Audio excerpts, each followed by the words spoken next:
Have you ever wondered, or maybe not, what happened to that our ADU reality? Well, we are still around.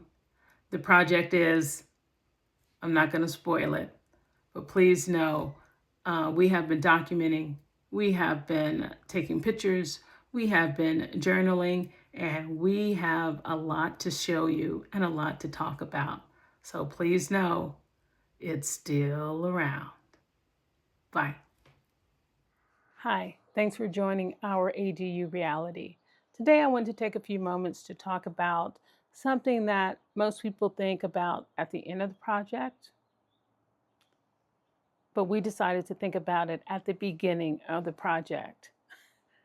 We thought about a lot of things at the beginning of the project, and it is the outdoor space in relation to the ADU and the outdoor living area, sitting area, grass area, whatever. People might have different things.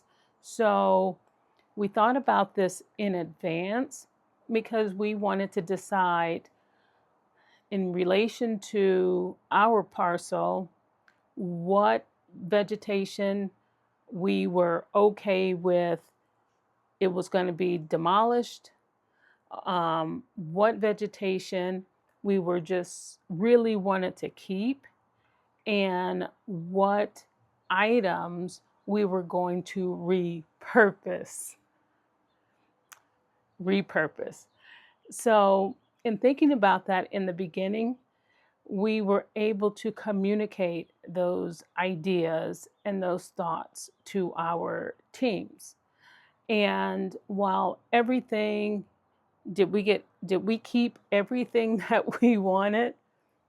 No, because some things like utilities, the water, the sewer, electrical, there's a lot of underground things that are going on that will that could disrupt your backyard space.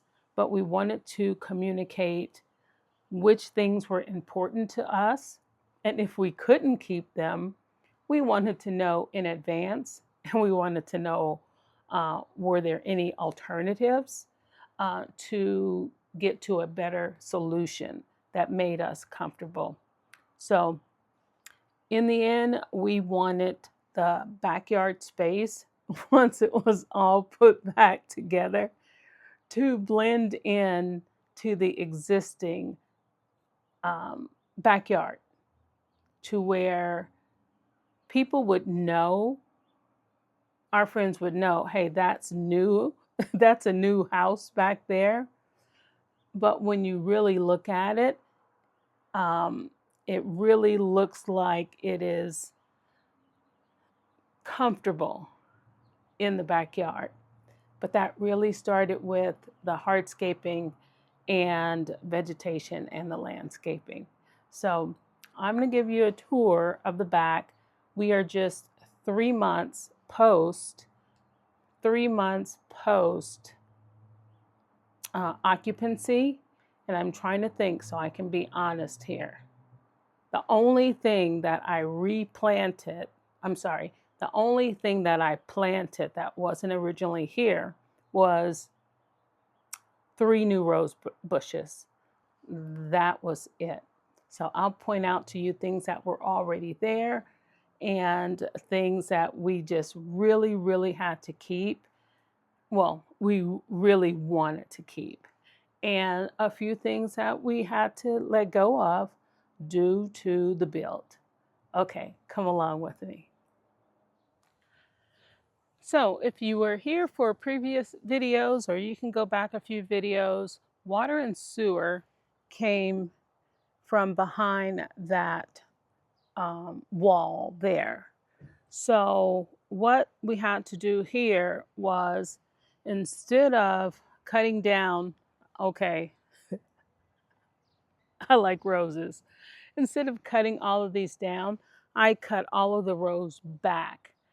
I figured they'd either come back or not. So a few months later, I actually haven't even watered anything over here since the winter. And that vegetation popped back, no problem. Alrighty. Water and sewer came through the lawn, so the grass grew back no problem.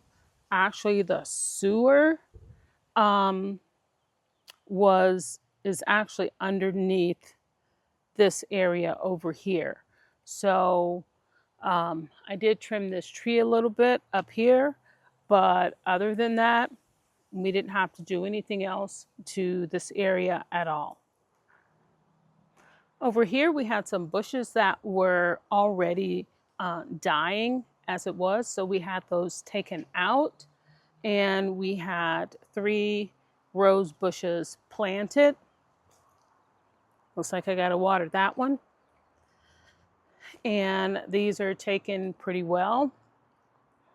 This rose bush was completely trimmed down all the way to the bud, and clearly I need to get it groomed and trimmed.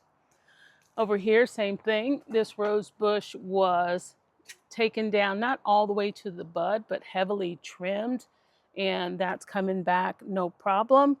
Same thing with another shrub here, and this is obviously a project for my husband down here, and we'll put some landscaping mulch down. All right, going towards the back, this landscaping was already here. Gave it a really good haircut while they were doing the construction, and crossed our fingers, it came back like nobody's business. This tree was a tree that we really, really wanted to keep. It's a Japanese maple, and we thought it was would be a great accent between the existing patio and the ADU. So our team had to go through that small gate, which is, I think, less than 38 inches, and had to get every piece of heavy equipment around this tree. So everyone did a great job in understanding our vision of what vegetation was really, really important to us, and some of the things that we were willing to do without.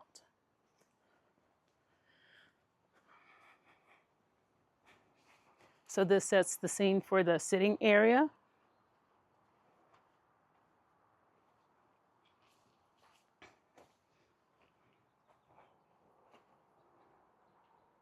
And panning you back.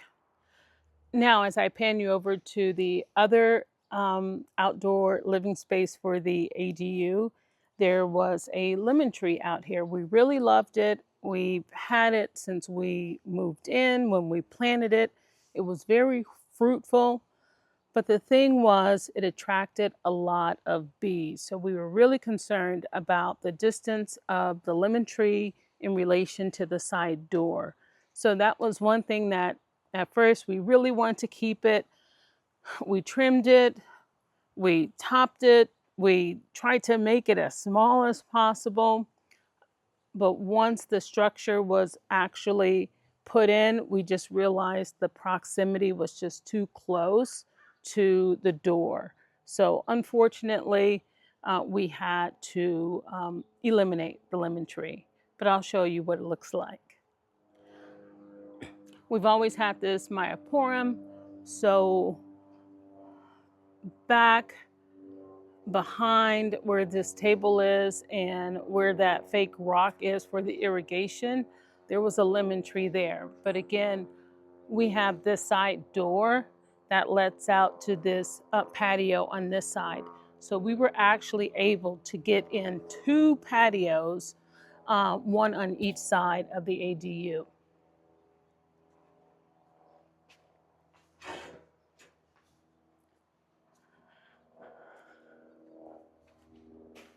We have 5 feet of space here. So this is where we're putting the overflow of patio furniture. And we are so glad that we did this retaining wall. It just helps it to look finished. Also, even though I see some weeds up there, it's not, our heel is not encroaching upon the ADU. We still have all of our trees on our hillside, and it just provides that perfect amount of shade and light. The space in between the ADU and what is the existing patio, we went back and forth about this in conversation, me and my husband, and about what type of material would this be. Would it be grass? Would it be artificial grass? Would it be mulch? Would it be rock? Would it be dirt? Would it be decomposed granite? What we settled on was artificial turf, because back here where this ADU footprint is, there was never any, well, I wouldn't say any, no grass was ever planted back here. So there were no sprinklers that were all over this flat space. Also, we know that we are not going to be, if we didn't maintain grass in the past, we were not thinking about maintaining grass in the future. So we went with artificial turf to kind of soften up the hardscaping between the ADU. We have a full, I think that's a 4-foot wide ramp, maybe a little bit more, and the existing patio. So we felt that this look of this green space would just soften that look. In relation to the hardscaping, again, the patio to the back of the house was already existing. The patio from the gate that also encompasses the back of the house was already existing.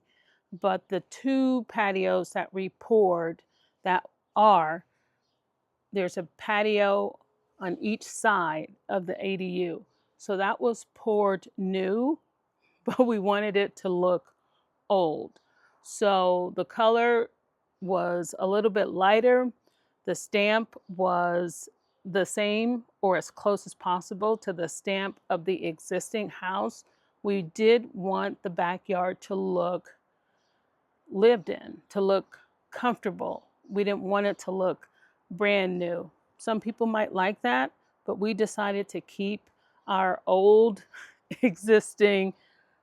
Some of the yard ornaments are a little bit vintage and antique, but that is the look that we wanted.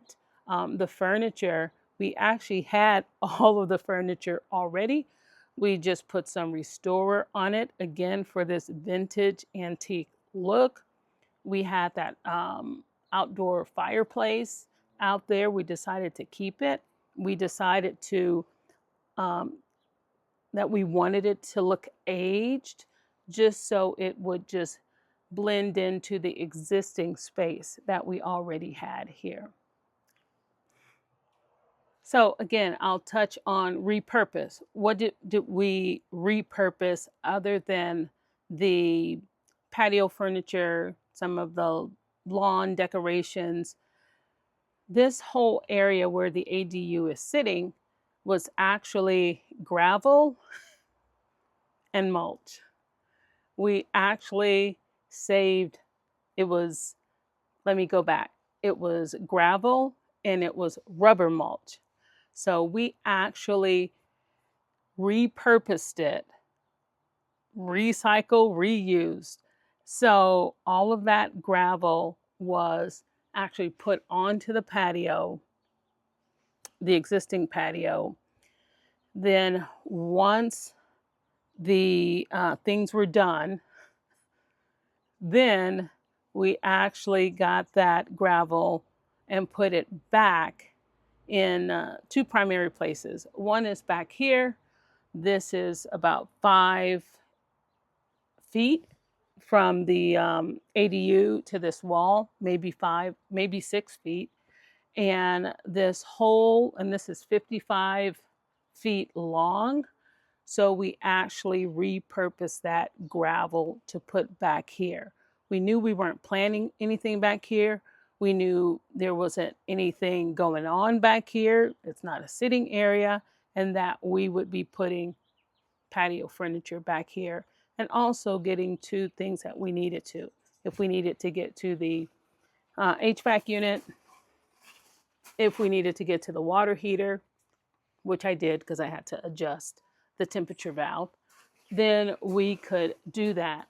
But also for drainage, so that there's nothing that's just soaking up water, soaking up water, soaking up water, and getting soggy. Nobody's going to be back here unless they have to be. So there was just no need for us to put grass back here, stepping stones, but we just wanted to make sure that it was maintained and that we could move around for maintenance when we needed to. All right, the last thing I said was, or the thing that I mentioned also, was the rubber mulch. Where did it go? During during the project, before things got kicked off really heavy, all of the rubber mulch was moved to the existing patio. And after, of course, this is like way after, at the end of the project, once we had the hardscaping poured a few weeks after that. So we were probably looking at January, to where a bucket at a time, with some sweat equity from me and my husband, we moved that rubber mulch over here. And this is what you see down this way, from here all the way to the gate, to those 3 rose bushes, the 3 new rose bushes that I showed you.